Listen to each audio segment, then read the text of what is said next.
ló dé tẹnu ń kun pẹ́là lórí ayélujára ẹnu mà ti ń kun pẹ́là báyìí ó mà ṣeéṣe kí pẹ́là mà sún ẹ̀wọ̀n kódà wọ́n ti fẹ́ lé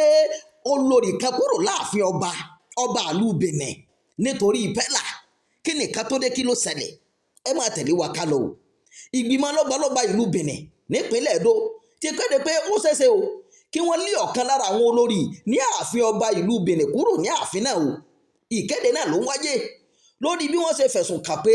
olórí náà lọ́wọ́ nínú bí gbajúmọ̀ orí ayélujára Habib Hamzat Adelaja tí ọ̀pọ̀ èèyàn mọ̀ sí pẹ́lá ṣe wọ ààfin náà láì gba àṣẹ tó yẹ ìkéde yìí ló ń wáyé nínú àtẹ̀jáde kan tí agbẹnusọ ìgbìmọ̀ náà Frank Irabor fi léde lọ́jọ́ ìṣẹ́gun ọjọ́ 27 oṣù kẹta pẹ́lá tó ń ṣe àbẹ̀wò sáwọn ìpínlẹ̀ káàkiri ní Nàìjíríà ṣàbẹ̀wò sí ìlú Benin ní ọjọ́ 6 oṣù kẹta níbi tí àwọn òṣìṣẹ́ ààfin ti gbà á ní àlejò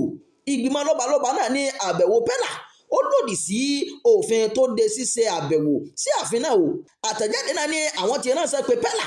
láti yọjú sáwọn olóyè tó wà ní ààfin náà láti wá wú tẹnu rẹ̀ báyìí o ìgbìmọ̀ lọ́balọ́ba ìlú Benin fìdí rẹ̀ múlẹ̀ pé Habib Hamzat Adelaja tí ọ̀pọ̀ èèyàn mọ̀ sí pẹ́lá ríbi wọ ààfin lọ́nà ìtọ́ láì gba àṣẹ lọ́wọ́ àwọn tó yẹ tí àbẹ̀wò rẹ̀ sì fa ojútì fún ààfin náà ààfin ọba ìlú Benin kì í ṣe ibi tí wọ́n ti lè máa ya fídíò fún orí ẹ̀rọ ayélujára nítorí ó jẹ́ ààyè tó kún fún àwọn ohun ìṣúra ohun àṣà àti ìṣẹ̀ṣe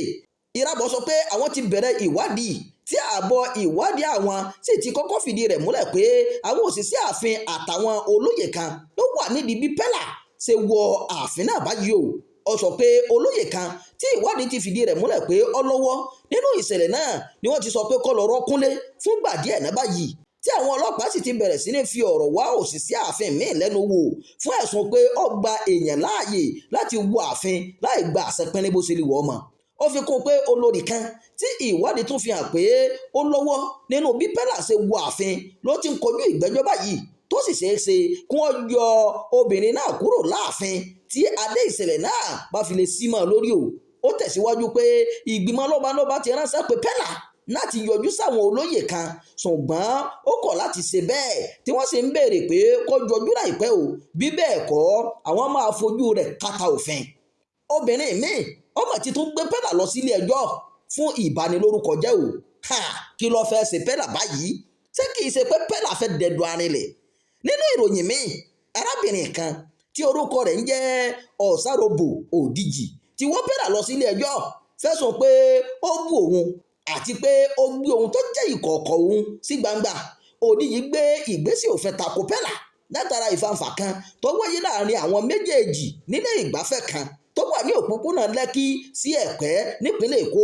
ẹ ó rántí pé nínú oṣù kínní ọdún 2026 ní pẹ́lá kọ́kọ́ gbé fídíò ọ̀hún tó wáyé láàrin òun àti arábìnrin náà léde ṣùgbọ́n tó padà tọrọ àforíjì fún gbígbé fídíò rẹ̀ jáde láì gba àṣẹ lọ́wọ́ rẹ̀ ṣùgbọ́n Òdìjì tó ń ra oúnjẹ nílé ìgbafẹ́ náà lásìkò tí ìṣẹ̀lẹ̀ náà wáyé sọ pé fídíò tí pẹ́lá gbé jáde náà mú kí àwọn èèyàn máa bú òun lọ́nà àìtọ́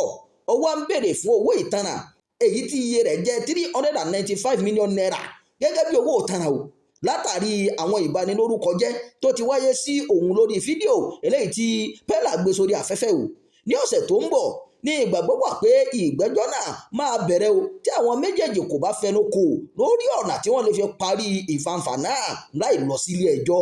kí ni ó ṣẹlẹ̀ sí pẹ́lá ṣé lóòótọ́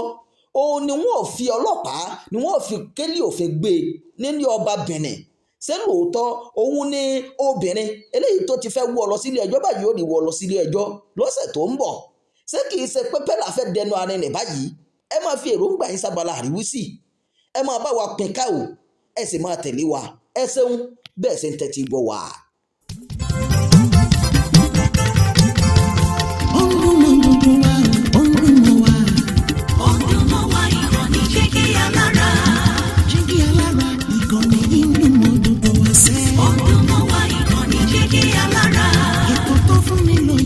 Ètò tó wà ní lọ́yẹ̀ wà ń bẹ̀. Ọdún mọ́ wá ìkànnì Jígí Alára. Ìròyìn lóríṣiríṣi tàbí mọ bó ṣe ń lọ láwùjọ. Ọdún mọ́ wá ìkànnì Jígí Alára. Ìkànnì Jígí